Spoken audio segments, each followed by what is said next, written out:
chapter 3 of and maybe 4 of all you need to know about the music business, but I don't ask past me. Hope everybody's day is going well. Alright, so let's do it. The personal manager is the single most important person in your professional life. A good personal manager can expand your career to its maximum potential, and a bad one can rocket you in two. When the job is done properly, a personal manager is the general manager and chief operating officer of your enterprise. There are, of course, some artists without managers, but they are very much the exception. And they usually have one or more other team members filling this role. The most important aspects of the manager's job are one, hanging you with major business decisions, such as deciding whether to do a record deal, and if so, which record company to sign with. Deciding whether to make a publishing deal, we'll talk about those are on page 220. Figuring out how much to ask for, etc. 2. Helping you with a creative process, such as deciding which songs to record, selecting a producer. We'll talk about producers on page 125. Hiring band managers or members, selecting photographers, etc. Promoting your career by managing social media. Promoting your career by managing social media.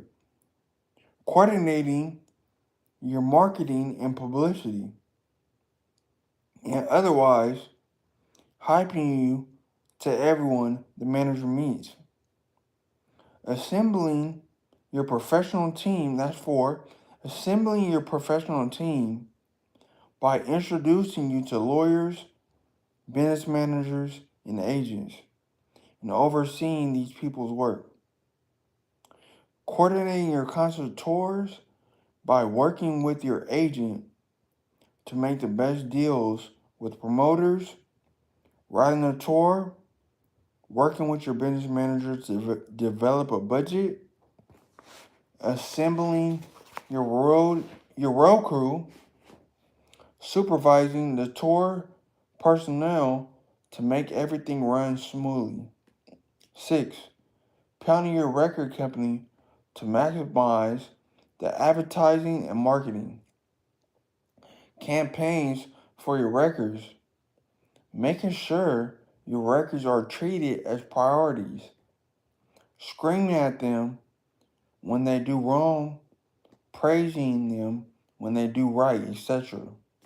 And 7, genuinely being a buffer between you and the outside world, such as fielding inquiries for commercial endorsements, personal appearances, charitable requests, both for money and for your smiling face.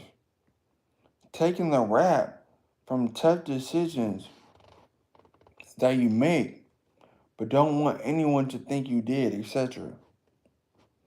So let's first take a look at the structure of your deal with the personal manager, and then we'll walk about picking one. Hope you guys enjoy what I'm reading. Commission overview. Managers typically get from 15 to 20% of earnings from new artists. Established artists can sometimes knock them lower, as we'll discuss in a minute. These percentages are generally applied to your gross earnings, meaning your earnings before deducting any expenses. Sorry about that.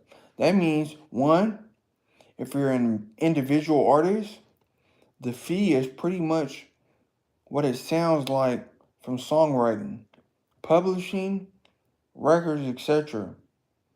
We'll discuss some of the final points later.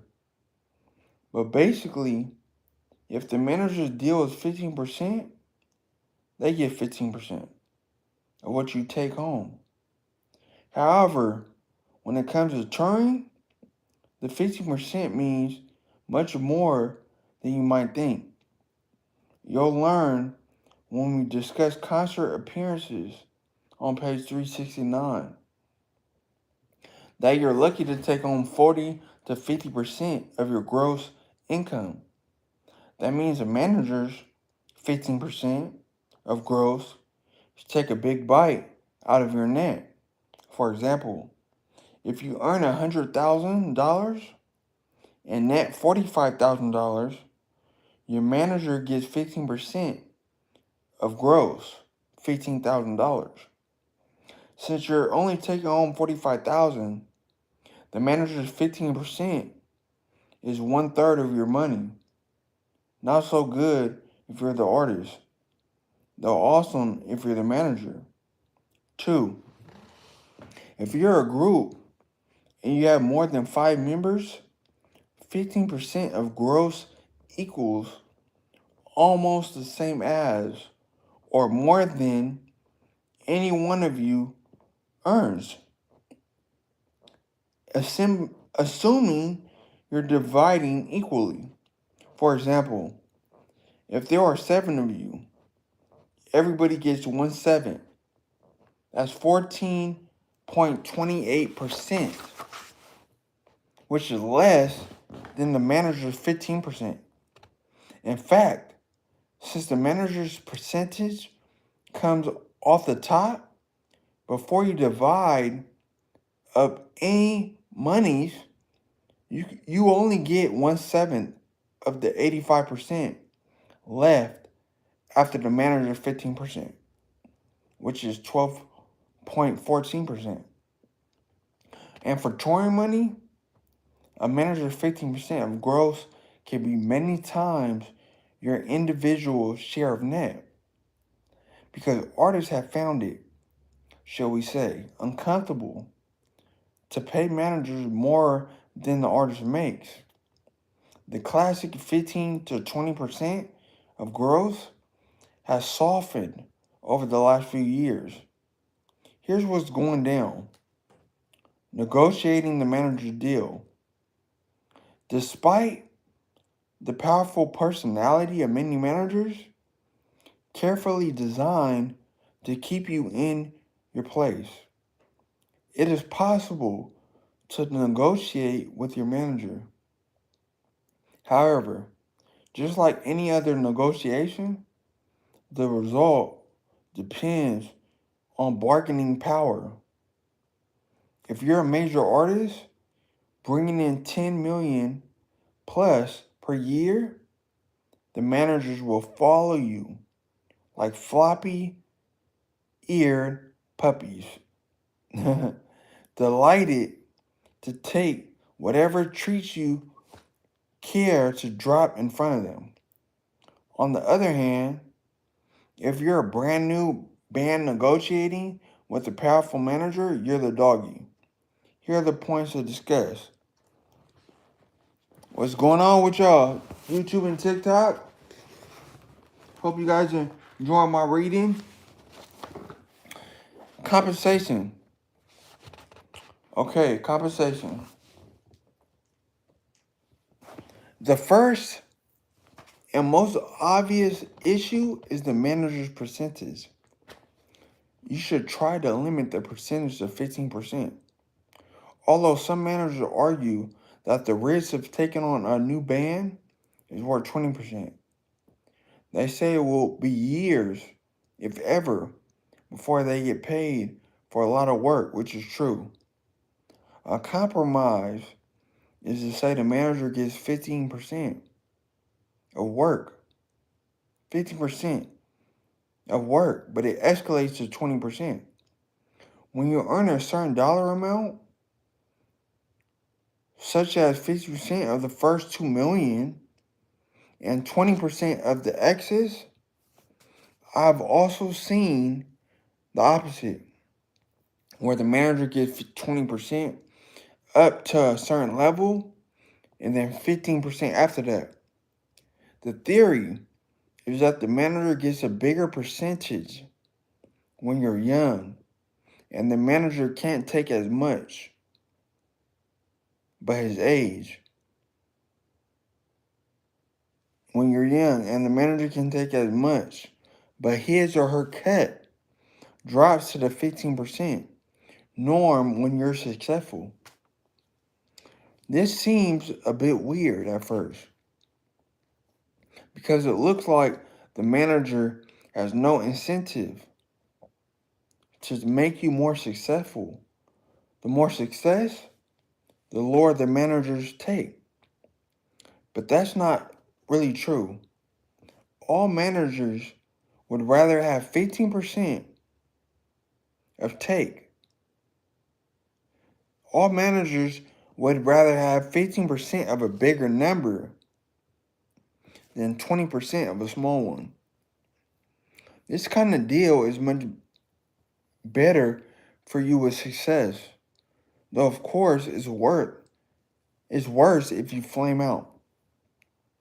Sometimes managers share in the net of an artist's earnings, meaning your earnings after deducting expenses, rather than the gross. This is way better for the artist. For starters, the manager won't get paid if the artist loses money, which is not the case in gross deals. In one deal I'm aware of, the manager got 20% of the net of a 4-piece band. Another deal paid the manager on the gross for records and publishing. But on a net for touring, when a manager has a deal on the net, they will often ask for limits on the expenses. For example, artists who decide to go on the road and charter jets, throw parties in every city, put inflatable pools in their hotel suites, etc., can easily eat up the net while having a great time with their pals. Managers don't enjoy those parties quite as much.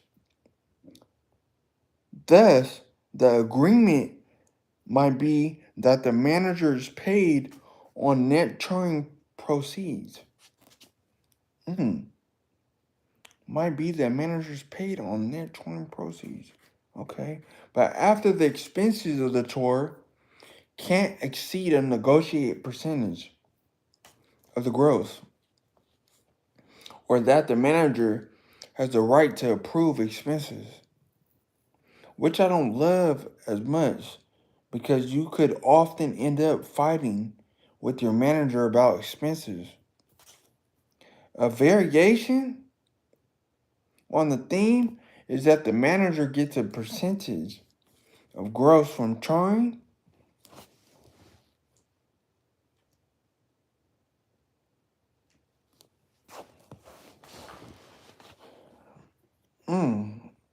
Dang. That's key right there, man. I haven't looked at it like that.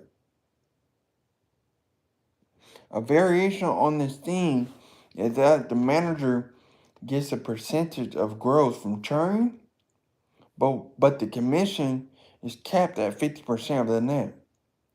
In other words, the manager will never take more than the artist actually puts in his or her pocket. For example, if your gross is 1% and you have 800 expenses, your net is $200. If the manager got 15% of the minimum, will be 50% of the net. 50% of $200 or 100, so the manager gets 100 and the artist gets 100. None, however, that if you're a group, you will have to share, you all have to share the artist's 15% of the net, which means the manager makes more than any of you. In few situations where the artist is a superstar, the manager sometimes gets 10% or less, and occasionally just a salary, no percentage. These salaries can run well into 6 or sometimes even 7 figures. You could also try to reduce the manager's commission for endorsement earnings, meaning you get to hype a product, and for endorsement earnings mean you might have to hype a product, okay, and for film and TV appearances. The argument is that you have to pay an agreement to bring you these opportunities. More about agents in chapter 6.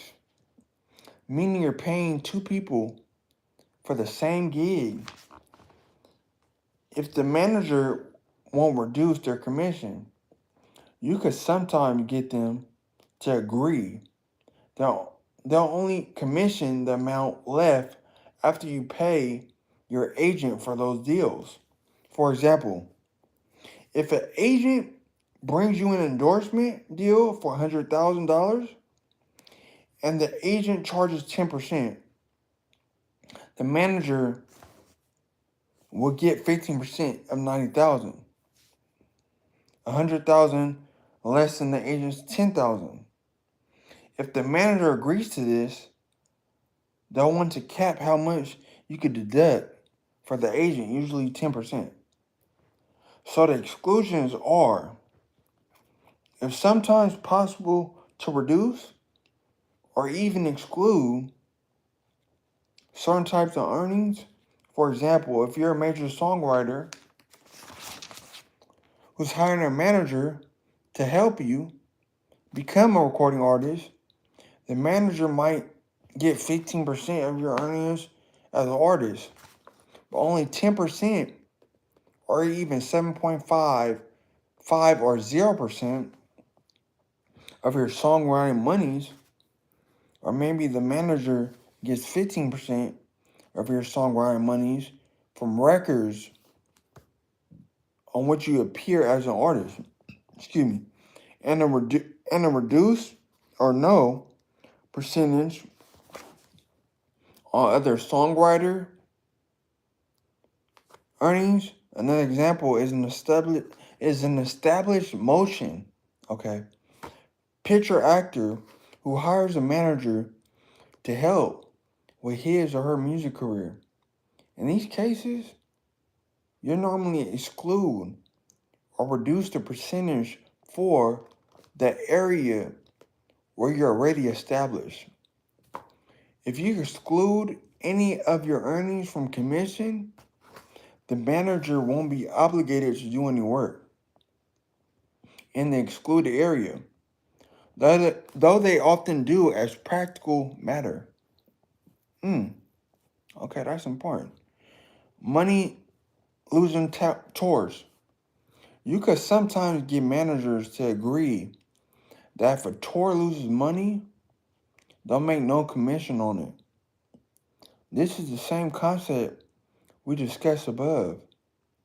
When we talked about capping your manager's commission at 15% of your touring profits, if you can get your manager down to 0 on money losing tours, then try for a reduced commission. Meaning, for example, instead of 15%, they only get 7.5% on a losing tour. And at the very least, get them to defer their commission until you're more successful. meaning you agree they're entitled to a commission, but they have to wait and get paid later. When you have the money coming in, another variation is the manager doesn't get paid for days where you make a small amount, such as $1,000 per night or a similar negotiated figure. Appreciate y'all tuning in. TikTok, YouTube. Okay, figure. We'll pay out money. Sometimes you have to pay back money you got under a deal. For example, under some merchandising deals, as well discussed in chapter 24. In this case, ask the manager to repay their commission on monies you have to shell out. Deductions. Certain monies are customly deducted before commuting the manager's percentage. Even when the manager is paid on growth, most managers doesn't take commissions on those or these, even if their contract says they can. But some try, so it's always a good idea to spell things out and avoid any misunderstandings. Here's a list of no-nos. 1. Recording costs. If the record company pays you money and you spend it on recording costs, you shouldn't pay a commission on those monies. This is because the funds only pass through your hands, i.e., you don't keep them. And so they aren't really earnings. 2. Monies paid to a producer of your records. Producers are the people hired to put together your recording, as we'll discuss in detail on page 125. And you pay them advances and royalties. Just like recording costs, monies you have to fork over to a producer aren't really earnings. For the same reason we just discussed in connection with recording costs. 3. Co-writers. When you write songs with somebody else, the manager shouldn't get paid on the other person's share of the song's earning, even if you collect them first. 4. Church support. This is money paid by a record company to offset your losses from touring. See that in page 180. Whether managers should commission tour support is a bit controversial. Some managers argue that money you get from the record company, just like any other money, and they helped you get, so they should commission it. Most of the time, however, they'll agree it isn't commissionable because it only compensates you for a loss. 5. Cost of collection. If you have to sue someone to get paid, the cost of suing them to collect the money, called collection costs, should be deducted before applying the manager's percentage. For example, if a concert promoter stiffs you for $50,000 and it costs you $10,000 on legal fees and the court costs to collect, the manager should only commission $40,000. The $50,000 recovery less than the $10,000 collection costs. Another way to look at this is to say the manager bears his or her proportionate share of collection costs. 6. Sound and lights. It's commission or it's common in personal appearance contracts for the artist to supply his or her own sound system and stage lighting. Okay, the promoter then rents the sound and lights from the artist for a specified dollar amount. Customary, this rent money is considered an expense reimbursement as opposed to a fee paid to the artist. So the manager isn't paid on the amount allocated to sound and lights. But you gotta ask for this one. 7, opening acts. When you get to the superstar category, your deal for a personal appearance may also include money you pay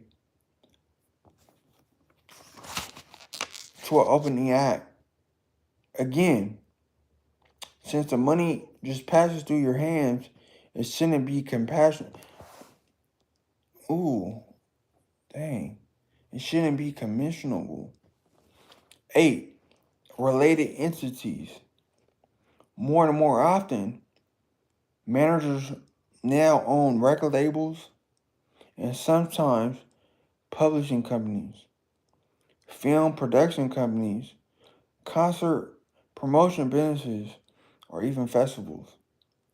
If you make a deal with the company owned by the manager, you shouldn't pay a management commission on the earnings from that company. Managers don't always agree to this, arguing that they're wearing two hats. For example, manager and record label, and therefore they should be paid for both. They also say if you had another record company, you'll be paying them on the record company earnings. In response, you argue that they can't be expected to beat up their own company the way they would beat up a major label. You also argue that they're getting paid much more through the entity than they would as a manager. So they shouldn't double dip and get paid twice on the same earnings. They get you paid once as a label when you sell records. Then again as a manager, when you get paid for those sales, also if you leave them as a manager, they'll still get paid as your record company if that deal continues. Wow, that's key. Thank you for viewing me. TikTok, YouTube. Let me read some of the comments. Okay. You ain't no real gangster. I don't gangbang no more. I'm still part of my community, but I don't gangbang. Let me see. Okay. Thank you. It's all good. Term. The term of a management agreement means the period of time that the manager will work for you. It's usually 3 to 5 years. If you're an artist, you want to make it, excuse me, short as possible. If you're a manager, you want it as long as it's possible. Historically, most managers tied the term of their deals to album cycles, meaning the time from when you start recording an album through the end of touring and promotion of the album. And some managers still operate on the basis. However, the concept of an album is challenged in the streaming world because artists release more and more of their recordings in non-album bunches, both bigger and smaller than albums. And the recordings aren't always at the same time. So the definition of an album cycle is becoming problematic, and the trend is now to set the term of management agreement at a specific number of years. So be very careful when negotiating the term of a management deal. Many artists have lived to regret being tangled up in long-term contracts with lousy managers. Yet there's a balancing act that has to work for both sides. Managers don't want to put their sweat into launching your career, only to see your walls off at the first sign of success. And you don't want to be married to a moron who's holding you back. The most common compromise is to say that if the artist doesn't earn a minimum amount, he or she can terminate the agreement early. For example, the deal might be for 4 to 5 years, but if the artist doesn't earn $200,000 over the first 2 years, he or she could terminate the deal. I hesitate to give you specific dollar figures for the earnings because they'll probably be out of date by the time you read this, and they also depend on who you are. If you're a heavy term band, the numbers are much higher than if you sing folk songs in coffee houses. But here's an example from a beginning pop artist contract. The deal was for 2 years, and the manager could renew for an additional 2 years. If the artist earned $300,000 over the first 2, the manager should then renew for another third 2 years if during the second 2 years the artist earned $500,000. The manager, if he or she has any sophistication, will also say that the earnings have to include offers you don't turn down. The theory is that you can't refuse the work,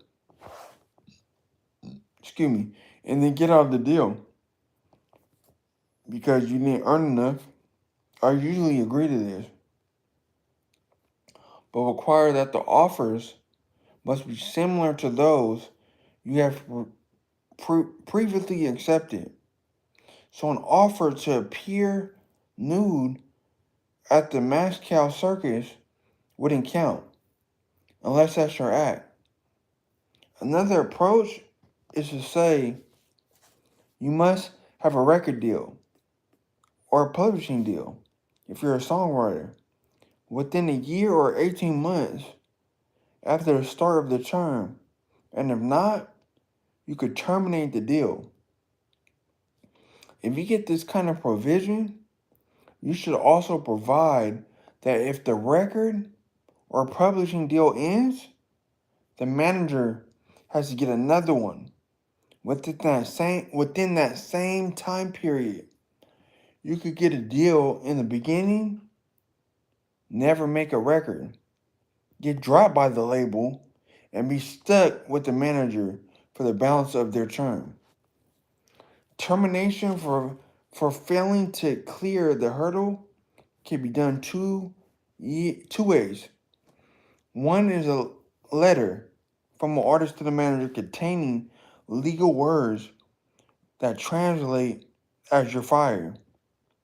The other is a shorter management deal that gets renewed if the artist achieves certain earnings. For example, the term of the agreement is 2 years. But if the artist earns at least $200,000, the manager continues for an additional 2 years. The only difference between these two arrangements is whether the artist has to remember to send a manager a notice. Thanks for viewing, y'all. Earnings after term, the gift that keeps on taking. One of the most important points you have to negotiate is what your manager gets paid after the end of the management deal. Even though the term may end after a few years, virtually every management contract says the manager gets paid on earnings after the term if those earnings are generated under contracts, entered to, or substantially negotiated during the term. This language means two things. One, as to records made during the term of the management deal, the manager gets a commission from income earned by those records after the end of the management deal.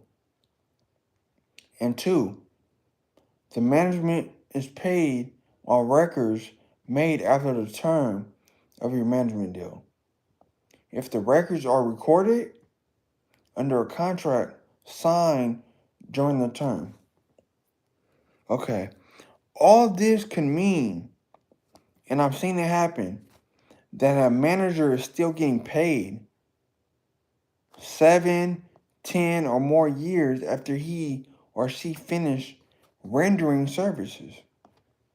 For example, suppose 6 months before the end of the management deal, you sign a 5-album deal. Under this clause, the management deal you sign a 5-album deal. Under the clause, the manager gets paid forever on sales of these 5 albums, most of which will be recorded after you parted the company. I think this clause is way overreaching. In these days, most every manager will agree to cut it back. Let's take a closer look. The major things to worry about are records and publishing. Unless you're in a television series. Long-term product, endorsement deal, or some other non-musical commitment that could run for several years. Records and publishing are the only areas where you're likely to have significant earnings from activities after the term under agreements made during the term. The other contracts you made during the term, such as personal appearance, engagements, may be completed after their term, but this happens in a relatively short period. Although it can represent millions of dollars, and if a manager is involved in setting up a tour, or it's unreasonable for him or her to be paid something for the tour, at least for dates happening within 6 to 12 months after the term. So if you're going to dump your manager, do it before the tour is set up. Sunset clause. Listen to me, artists. Sunset clause. Here are some of my better strategies to cut this back. They are known as sunset clauses because they end the day for commissions. 1. Records. The manager gets paid only on records recorded and released during the term, and so on, and not on any others. This is the best for you. B. If A doesn't work, a compromise is to pay the manager for records that are recorded during the term and released within 3 to 6 months after the term ends. If they're released later than that, the manager doesn't get any commission on their earnings. And C, another solution is that the manager gets a half commission. If the manager has 15%, it's reduced to 7.5% on records recorded during the term but released afterward. The theory is that the manager only does half the work, overseeing the recording, but not overseeing the release and promotion. As in A, records made after the term aren't commissionable at all. Thank you for viewing, y'all. Appreciate it. 2, publishing. The manager is paid only on songs recorded, exploited during the term. This is the best for you. The manager gets a half commission on songs recorded during the term exploited after. C, the manager gets a half commission on songs within during the term but recorded afterwards. This at least cuts off participation in songs written after the term and the contract made during the term. Makes sense. 3, post-term reductions. You can often reduce the commissions while you're waiting for them to die. For example, they might be a full commission for the first 2 years after the term, a half commission for the next 3 years, then over and out. 4, final cutoff. I try to have some date after which all commissions end, no matter what. Try 3 to 5 years after the term. Settle for no more than 7.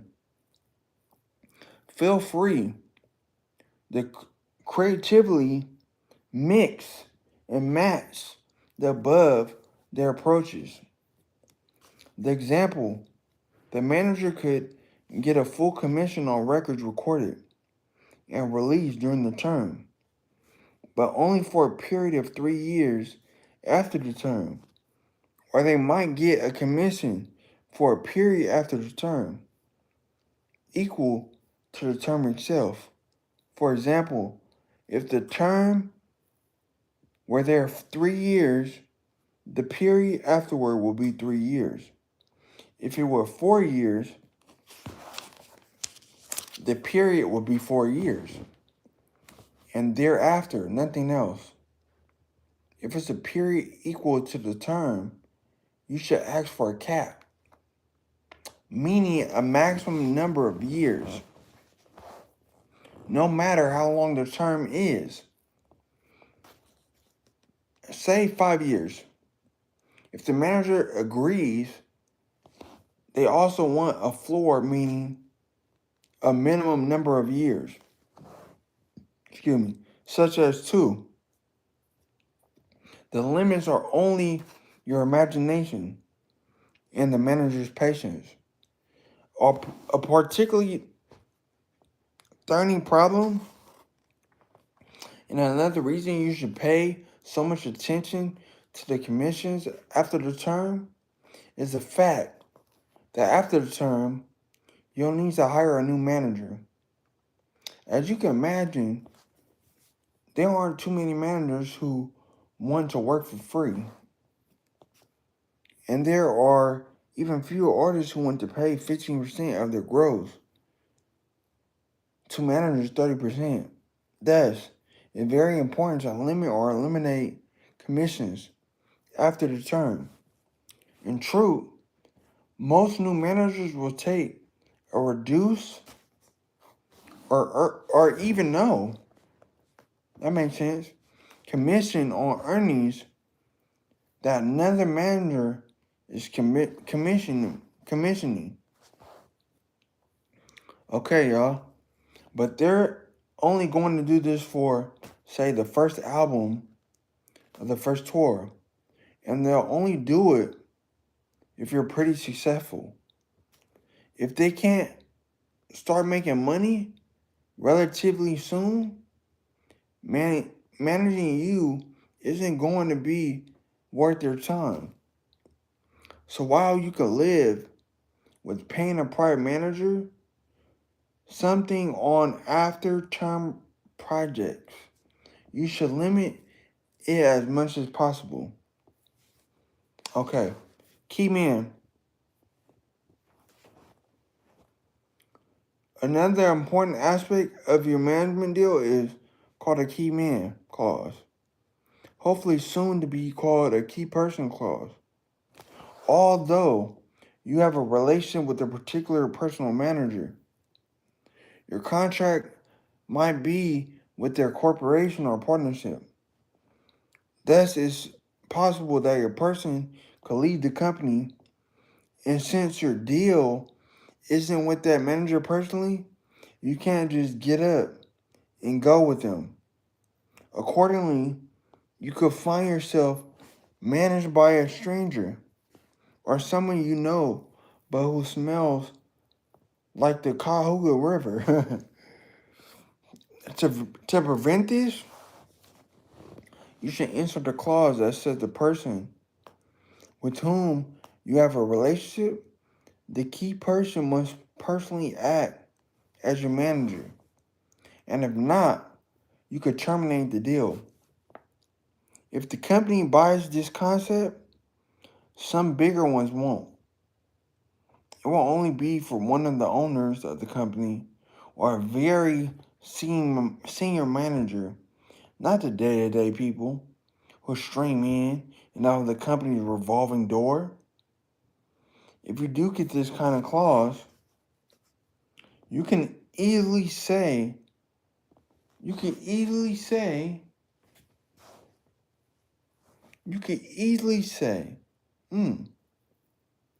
okay. You can easily say,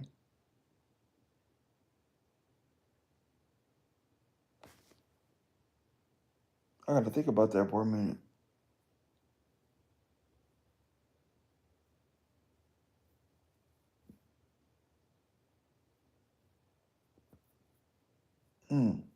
You can easily say.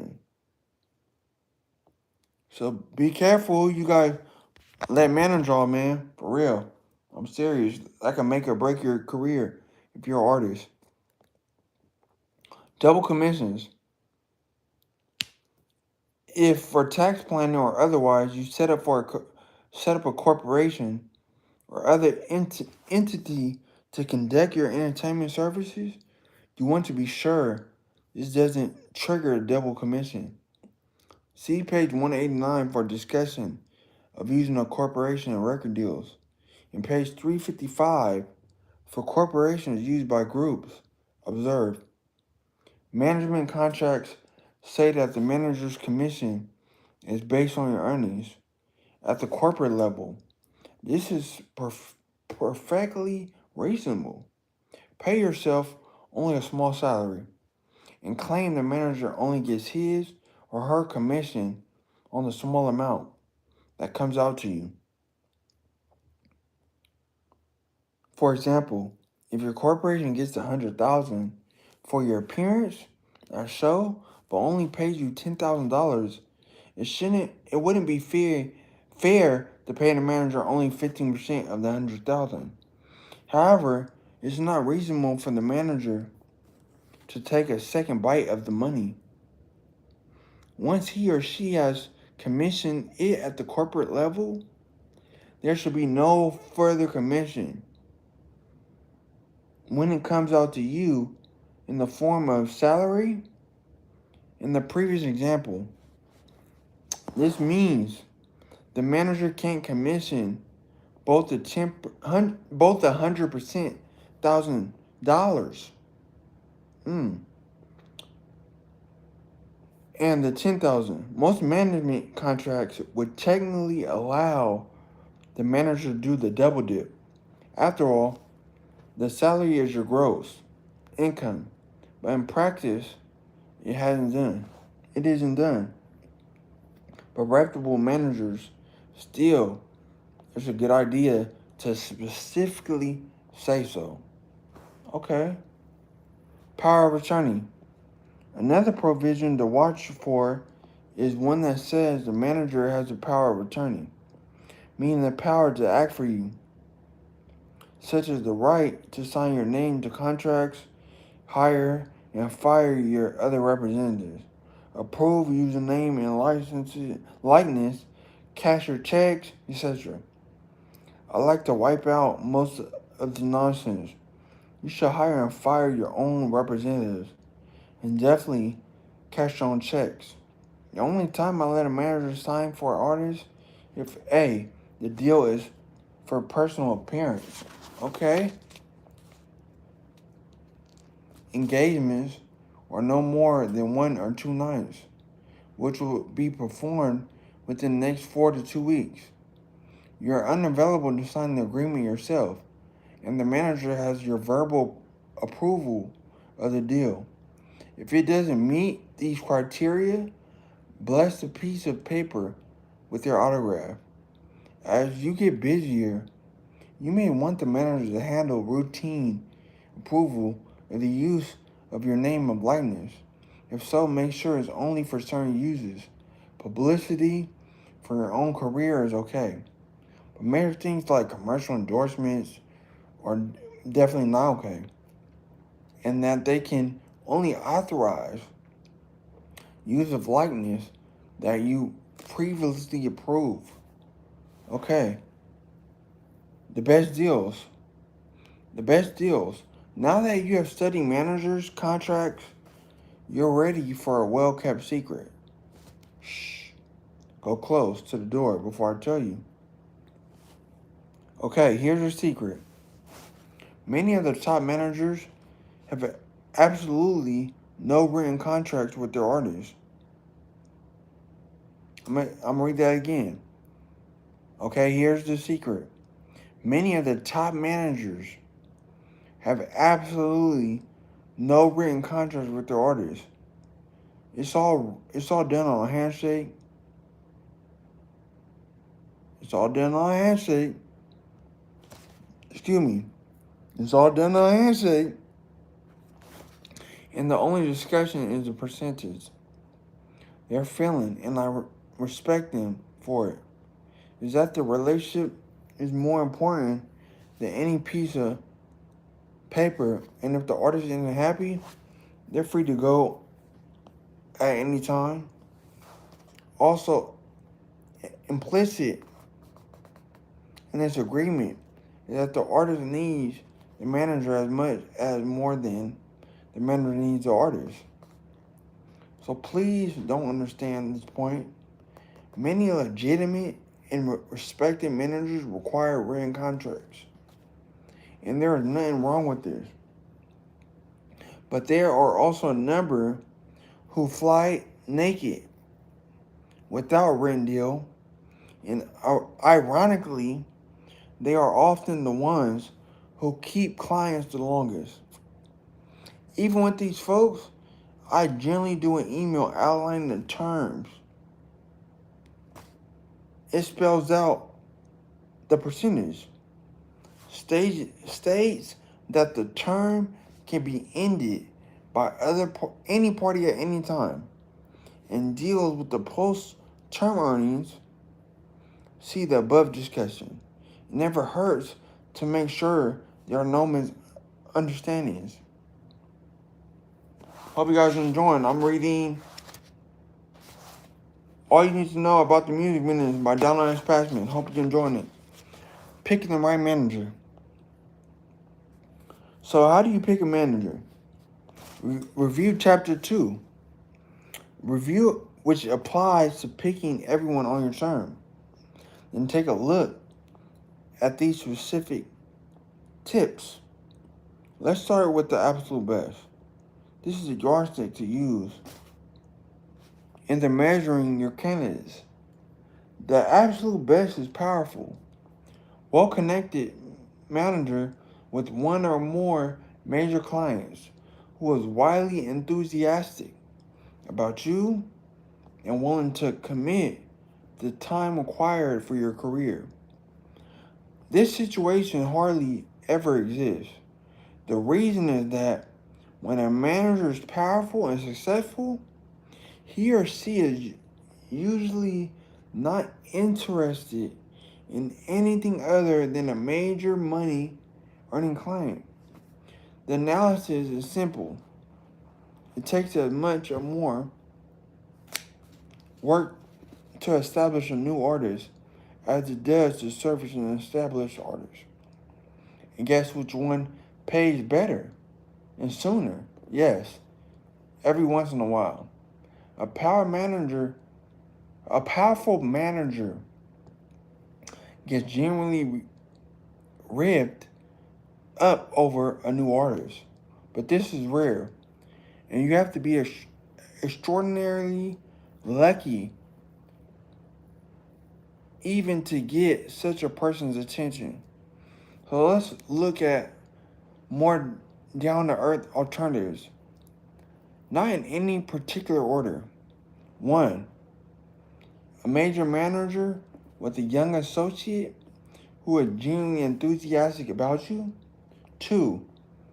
A mid-sized manager who is wildly enthusiastic about you. 3. A major powerful manager who is asking you or as a favor, either personal or professional, somebody who is very important to him or her. 4. A young, inexperienced manager who is willing to kill for you.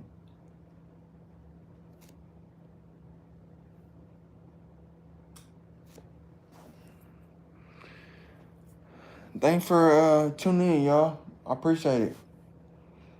There are, of course, endless combinations of the above, but those are major categories. Unless you can get best possible situation described above, you'll have to make some kind of compromise. The compromise is between power and clout. And time and attention on any other. The reason a manager is powerful, that he or she has at least one major client who takes up most of the manager's time. This means you're going to get less of it. And that's less personal attention. Although these people can often do more than a 5-minute call than a newcomer can do in a week. At the other extreme, a young bright manager with no other clients will lack clout and experience, but will spend all of his or her waking hours promoting your career, and in between lies a rainbow of choices. I personally like young managers a lot. If they bright and motivated, I've seen their energy overcome the lack of experience and political clout with superb results. And to help you understand why, let me give you the Passman treasure on managers' careers. Managers' careers go something like this. Okay, the manager is young and enthusiastic and attracts himself or herself to a promising young act. By doing whatever it takes, the manager promotes the young artist into major stardom. At which point, A, every other manager tries to steal the artist. B, the manager is offered 27 other acts to manage. And C, one of the largest management companies tries to buy all of a part of the company. 3, after a few years, the manager is exhausted from being worked so hard on the first act. Back when he or she had nothing else to do and could literally live with the artist, so the manager wants to cash in on the fame and fortune while it lasts, and accordingly starts hiring associates and taking on superstars. 4, this is the point at which many managers begin to lose because they're too successful.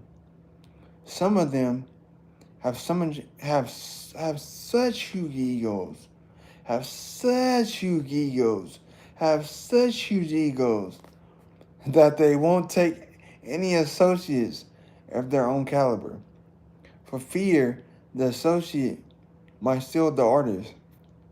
So they hire less capable people and give the artist lousy service. Others hire good people but pay them so poorly that the employees get frustrated and go on their own, usually stealing the artist in the process. As things unravel, the manager begins to lose artists who are no longer getting the personal attention they once did. 5. After these batterings, the manager decides it was a mistake to have tried to get so big. Breaks up with his or her partners, keeps one or two key artists, and start a record deal or label. Start a record label. Start a record label and goes into the movie business.